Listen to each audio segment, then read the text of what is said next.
All right, thanks for joining us, everybody. If you've got questions for John, just raise your hand and we'll get you a mic.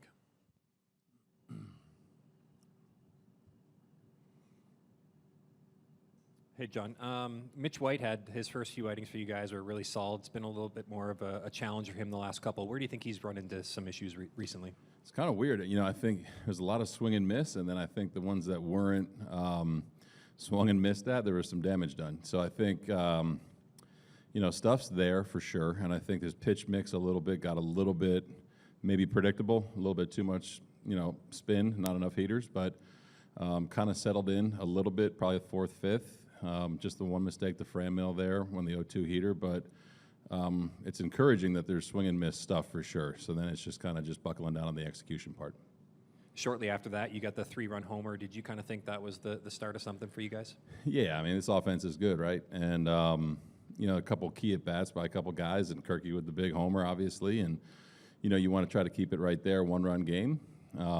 Soft base hit off Phelpsy there, which was tough. And a couple other ones that you can kind of look back and replay in your mind a little bit, a couple other runs. But yeah, this offense is going to, I think, get rolling even more than it is right now, and looking forward to hitting the road. John, I'd imagine one of those runs that you mentioned you were playing in your mind was that one in the second on the double steal there. On that play, ideally, what do you want Kirk doing in that situation? It's tough because with 2 strikes, Chappie's off the bag. He's far away from the runner at third there. So the play, designed in a perfect world is, we were throwing a second with the option to redirect it to come back home. Catcher needs to look at third there. And if you see Gomes down that far, it kind of supersedes you throwing a second, and it gives Chappie a little bit of time to get to the bag. So there, I think for him, for any catcher, although we're throwing a second, you got to check the runner. And if he's wandering like he was, you got to make an adjustment.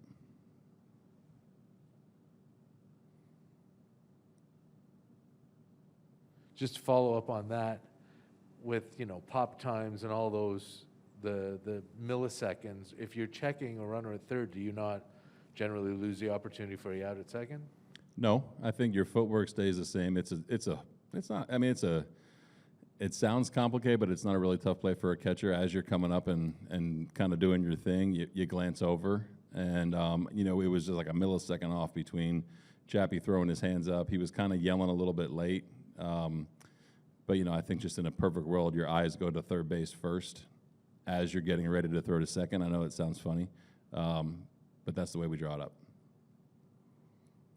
Off day for you guys tomorrow. How valuable will it be? I know you're talking about this stage in the season and guys being tired. How important is the day off tomorrow? Yeah, off days are always great, when you're playing this many games and the amount of days we do. So we got some double headers coming up. So hopefully we take advantage of the off day, hit the road tomorrow and, just understand that it's going to be a grind, 3 cities and a really important stretch for us. So hopefully they enjoy it and be ready to roll.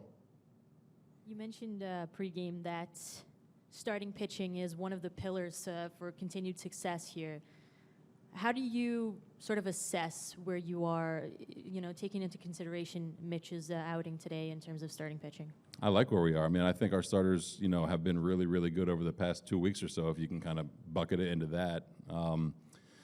And, if you have to piece together a game, you piece together a game. And, the goal is to have a quality start every time, keep the bullpen in order where they should be pitching and things like that. So, again, man, the stuff tonight for Mitch was good, a lot of swing and miss, and it was just a couple of mis-executed pitches or a couple of mistake pitches, but, overall pleased with what he did.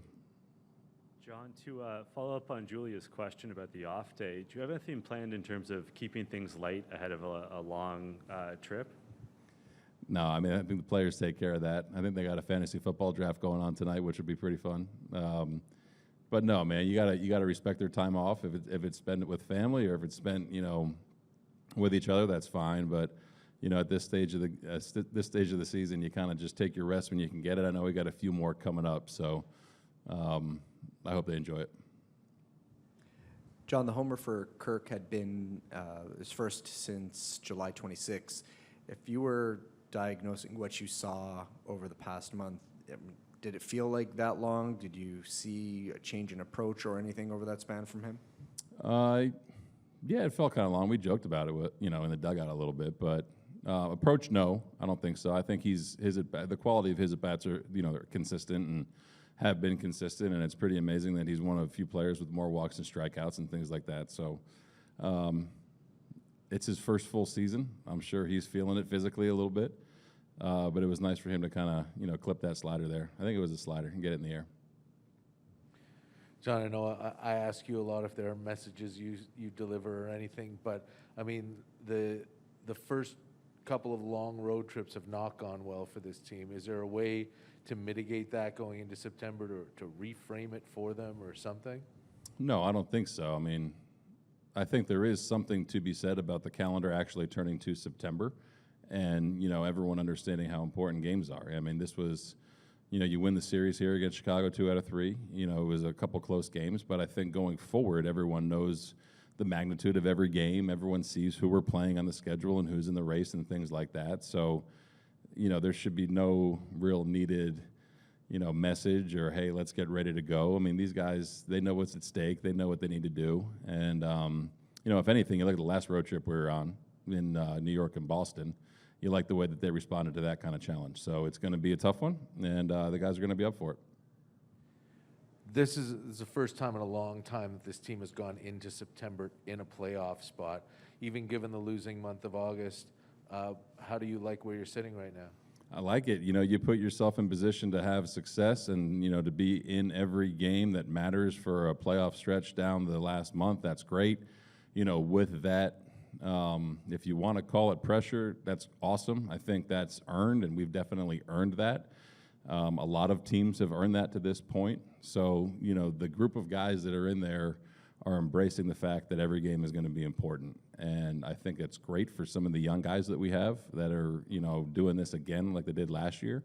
And it's great that we have veteran leadership on both sides of the ball. So we're looking forward to the challenge. It's going to be, this is why you play. This is what you play for, right? To play meaningful games in September and hopefully beyond. So it's a great opportunity for that entire group. All right, thanks, John. Thanks, everybody. Thanks, guys.